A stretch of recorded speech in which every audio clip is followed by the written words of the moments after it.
There's no place like home. At least, that's the maxim of travelers on the frontier. But is that really the case? I don't necessarily know how relaxing it'll be, but if you got one, it's generally best you go back to it.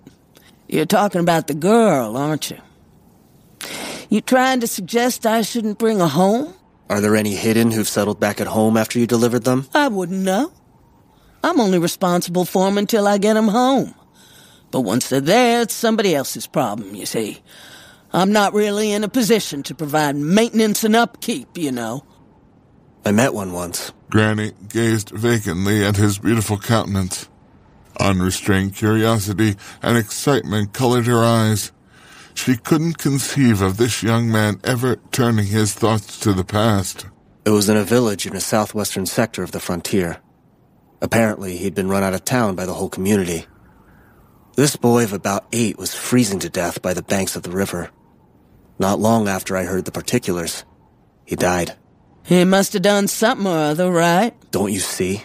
No, I don't. He didn't do anything at all. Is that so? Well, then, why would they do that? The boy had been with the nobility for 3 months. That was all. The doctor had even verified there was nothing out of the ordinary. He could walk in the daylight, too. And in 6 months with them, his parents hadn't noticed any strange symptoms.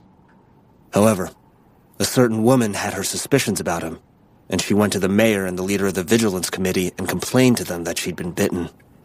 Though they could tell at a glance that the wound had been faked, the 2 men chose to interpret it differently. They want to get rid of a nuisance, eh? Within the hour, the whole village was beating down the boy's door. His father was killed trying to stop them, and the house was put to the torch. How awful.